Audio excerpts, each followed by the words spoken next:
Vos 2 centres de rénovation Home Hardware de Newport et L'Anse-à-Beaufils et votre caisse Desjardins du littoral gaspésien vous présentent Reflet d'ici.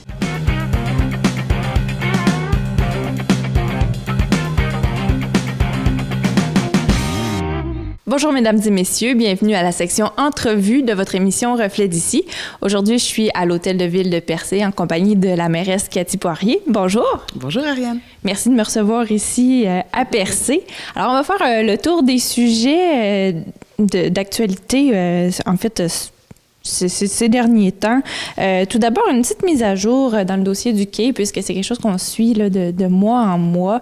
On sait que l'architecture proposée pour le quai, ça n'a pas passé. Où est-ce qu'on en est maintenant avec le nouveau gouvernement, la nouvelle administration? Est-ce qu'il y a des nouvelles démarches qui ont été faites? Je dirais qu'on est en période de transition, vraiment. Avec le nouveau gouvernement, il y a des nouveaux responsables, je dirais les nouveaux ministres.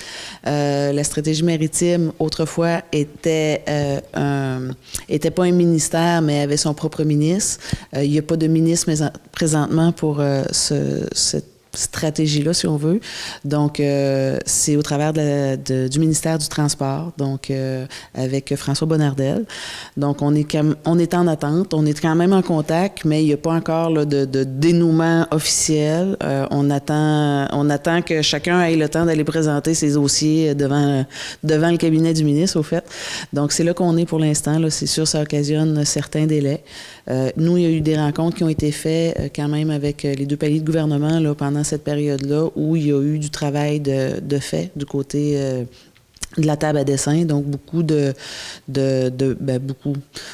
d'écoute, je dirais, mais quelques modifications qui ont été apportées là, sur le concept.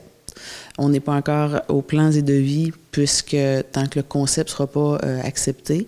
Donc, c'est là où on est rendu. Il y a eu une présentation, mais il doit y avoir d'autres présentations qui doivent être faites. Il y a encore des petites modifications qui avaient été demandées, des petits ajustements qui avaient été demandés. Donc, c'est là où on est. Là, on est vraiment dans une période de transition.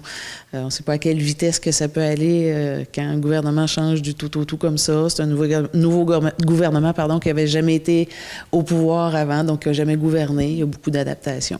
Donc, vous n'avez pas... On subit là, un peu on subit ce délai-là. Là. Donc, vous n'avez pas encore rencontré les élus à proprement parler? Non.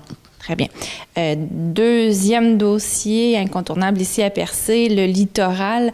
On sait que la recharge de plage a fait ses effets, a réussi à tenir malgré certaines tempêtes. On a revu dernièrement des camions sur la plage. Est-ce que vous pouvez m'expliquer qu'est-ce qui se passe?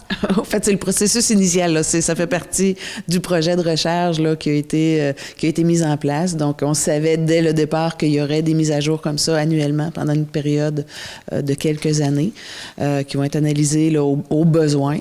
Donc, dans la dynamique, au fait, de cette recharge de plage-là, on sait que ce qui a été mis sur la plage, donc la recharge visuelle, donc le gravier visuel avec les marées a une fonction de redescendre, donc pour prolonger la pente sous l'eau, donc une partie qu'on ne voit pas. Et c'est ce que le travail devait faire pendant la première année, donc replacer une partie de ce gravier-là. C'est pourquoi pour les prochaines années, on doit refaire là, une recharge ponctuelle comme ça. Donc, on n'est pas en train on recommence pas l'ouvrage. On n'est pas en train de réparer là, la situation. On est vraiment là, dans le processus là, qui était prévu ainsi. Là. Très bien. Maintenant, on va aller faire un tour en hiver. On sait que l'hiver dernier, le déneigement, ça n'a pas été facile. Il y a eu le congédiement du directeur des travaux publics. Cette année, il y a quelqu'un qui est en poste. Est-ce que vous êtes confiante au sujet du déneigement? Est-ce que vous pensez qu'on va arriver à faire face à la météo qui, des fois, n'est pas facile?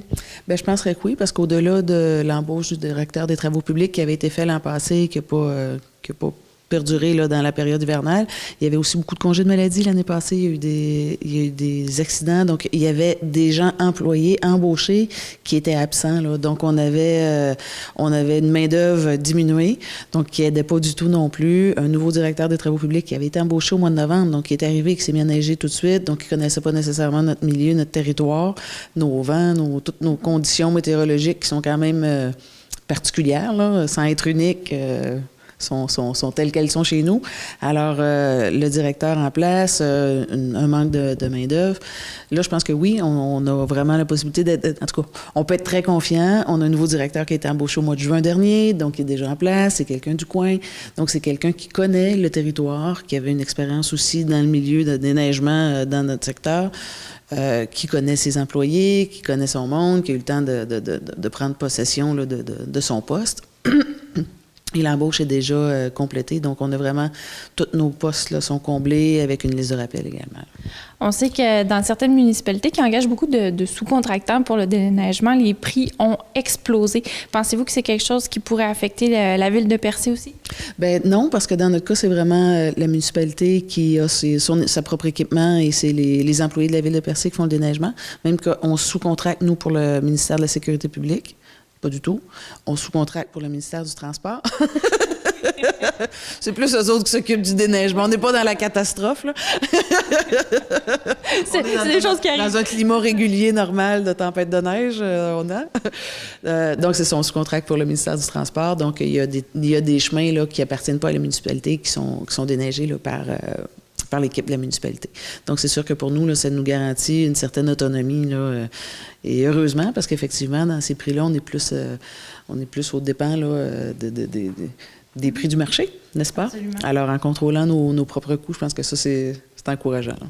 Très bien. Maintenant, dossier hélicoptère. À la dernière assemblée municipale, vous avez fait une mise au point là-dessus. Est-ce que la ville va faire des démarches, par exemple, auprès du fédéral dans ce dossier-là, puisque les citoyens se présentent quand même à la ville pour en parler? Non, c'est pas dans notre volonté de le faire. C'est pas l'orientation que le Conseil. On en a parlé à plusieurs reprises. On en a parlé plus de 3 fois en séance de travail ensemble. Puis c'est vraiment pas l'orientation que le Conseil veut se donner.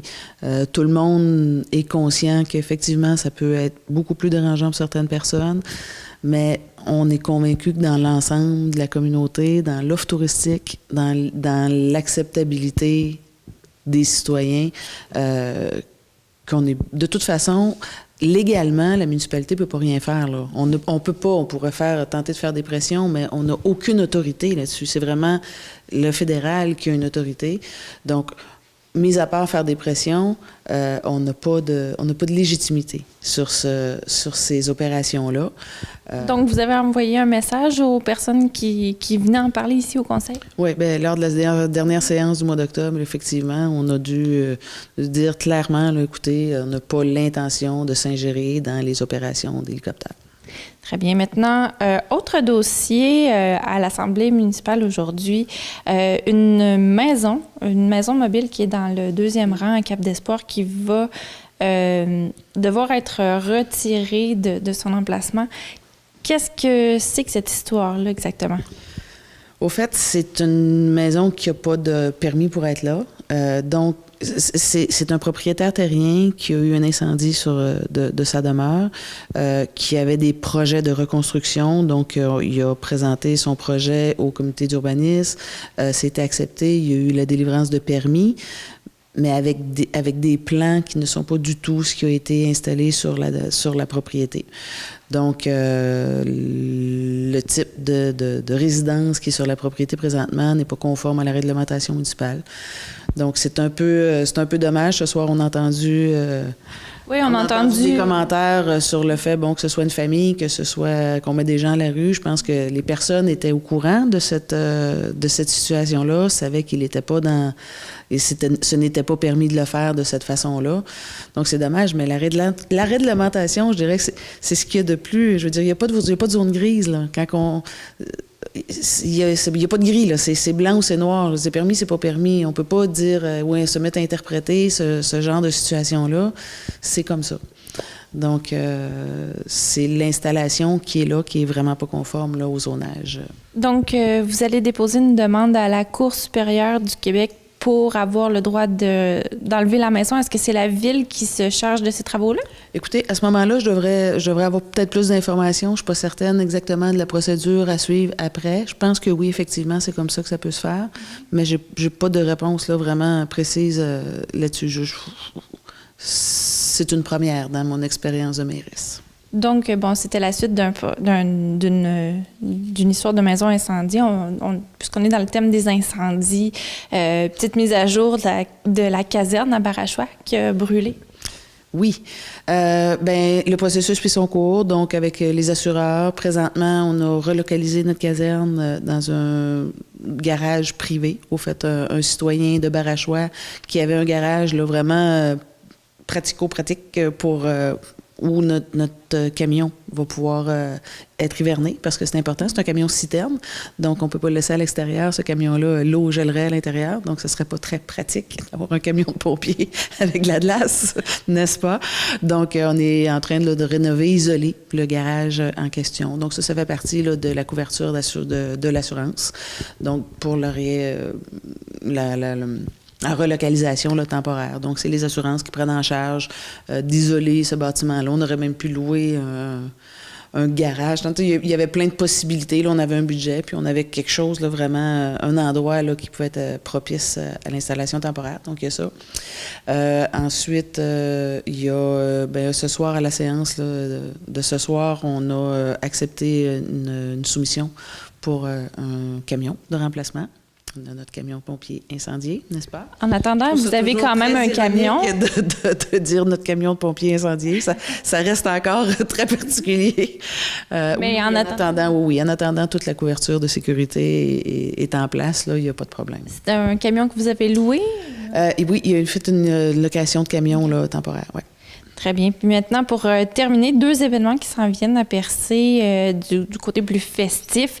On parle du Festival Percé-Neige et de la Saucette au profit d'Opération Enfant Soleil, des activités hivernales. Donc, un petit mot sur ces événements-là qui s'en viennent? Oui, bien encore une fois, initiative citoyenne. Donc ça, moi, je suis toujours très, très contente et très fière de voir qu'il se passe quelque chose en dehors des périodes où on est habitué de le voir. Je pense que de plus en plus Percé s'enligne vers ça. Puis on dirait qu'à chaque fois que quelqu'un a envie de créer quelque chose, ben c'est vers l'hiver qu'on s'en va. Fait que je trouve ça extraordinaire. Donc, Opération Enfant Soleil avec l'activité de la Saucette qu'on a eue, là, ça va être la 7e édition, le 15 décembre prochain. On se souvient qu'en 2017, donc l'an passé, il n'y en avait pas eu, là, faute de bénévoles et de disponibilité, je pense, pour tenir l'événement. Donc, cette année, on a nos jumelles Vibert-Trudel qui ont relancé le projet avec une belle équipe autour d'eux. Donc, le 15 décembre aura lieu cette fameuse saucette où tous les gens sont invités. Bon, à venir voir pour les plus frileux, puis à venir participer pour les plus audacieux, ou en tout cas, tout du moins, donner généreusement. On sait que c'est une cause qui nous tient tous à cœur, là, évidemment. Donc, c'est une belle cause, c'est un bel événement. Donc, autour de tout ça, il y a quelque chose de le fun. C'est une journée d'activité à Percé. C'est un spectacle absolument extraordinaire à regarder. Voir le monde se lancer dans l'eau glacée. Moi, j'y vais même pas l'été, fait que j'y vais pas en juillet. Est-ce que vous allez aller les encourager quand même? Ah oui, je vais être présente, mais je serai pas dans l'eau. Moi, j'ai donné vraiment beaucoup pour plusieurs causes, puis je vais continuer de le faire, mais celle-là, je me suis rasé les cheveux, là. Je sais pas si on se souvient, il y a plusieurs années, là. Ça, il y a des filles qui me disaient, oh mon Dieu, ça, je comprends pas comment tu as pu faire ça. Non, ça, c'est rien comparé à sauter dans l'eau glaciale de notre golfe Saint-Laurent. Très bien, puis concernant... Très bien. Concernant Percé-Neige, maintenant, est-ce que vous avez un mot à dire? Bien, encore une fois, encore un conseiller, au fait, qui fait partie d'un comité citoyen en dehors, mais Jerry Sheen, qui participe à ce type d'événement-là, l'année passée, a gagné là, une compétition internationale. Là, il s'est classé, je ne pourrais pas dire là, son classement précis, mais c'est quand même très, très bien qualifié. Donc, pratique ce sport-là et avait envie d'en faire une nouvelle attraction à Percé. Donc, compétition de calibre là, international aussi, je crois. Donc, je ne sais pas combien de participants on aura, mais je pense que c'est quelque chose aussi assez spectaculaire. Donc, pour expliquer là, plus précisément, c'est vraiment comme on voyait là, à Québec, à un moment donné, il y avait l'événement là, Red Bull avec les patins, hein, les patineurs. Les patineurs, merci, Ariane. Donc, les patineurs là, sur la glace en pente avec course à obstacles. Donc, il va y avoir ça cette année à Percé. Exactement. Donc, du 31 janvier au 2 février. Ça va se dérouler où? Au fait, derrière l'Hôtel de Ville, qui sont des terrains municipaux. Donc, il y a une pente là, adéquate pour faire ce type là, d'installation-là. La course devrait partir autour de la maison de la Villa James pour se terminer là, vers la Rue Billard. Là. Donc, je pense que ça va être quelque chose, encore une fois, là, assez spectaculaire, assez intéressant. Puis ça s'ajoute à notre festi-neige qui va avoir lieu en 2e édition aussi au mois de février. Donc, c'est de plus en plus d'activités. Là, les week-ends commencent à être mouvementés, remplis. En tout cas, ouais, c'est ça. On a un agenda agréable. Très bien. Donc, Cathy Poirier, merci beaucoup. Oui, vous avez quelque chose? Puis, autre chose aussi, il y a d'autres choses qu'on parle moins parce que c'est pas du nouveau, mais il y a le carnaval à Val-d'Espoir, je veux dire, il y a le carnaval à Barachois aussi. Puis là aussi, cette année, ce que j'aimerais faire, au-delà de la consultation citoyenne, c'est que là, je veux vraiment qu'on ait un agenda. Puis là, ça commence à presser parce que l'hiver s'en vient, mais je veux qu'on ait un agenda de nos événements hivernaux, là. Donc là, je dois faire une rencontre aussi avec tous les comités organisateurs de tous ces événements-là, que ce soit la marmotte, je veux dire, c'est le 10e anniversaire de la marmotte, le 2 février aussi. Donc, il va y avoir des moments, je pense, cet hiver, là, qu'on ne saura même plus où aller, là, tellement qu'il va y avoir d'activités. Le 2 février, on va se lever très tôt, aller voir Fred la marmotte à Val-d'Espoir, puis revenir à Percé pour regarder la course de patins, là. Je pense qu'il se passe vraiment plein de choses. On va avec la nouvelle page Facebook, qu'on n'a pas parlé, mais que je pense qu'il est intéressant de le mentionner aussi. La Ville de Percé a une nouvelle page Facebook qui s'adresse vraiment à nos citoyens. Donc, s'adresse à notre monde élargi, parce qu'évidemment, les gens de la MRC vont pouvoir la consulter, les gens d'ailleurs aussi, mais où on va pouvoir voir là, toutes ces activités-là, les calendriers d'événements aussi, là. Très bien. Donc, Cathy Poirier, merci beaucoup pour ce tour d'horizon très varié. Et puis, au plaisir. Ça fait plaisir. Merci à toi.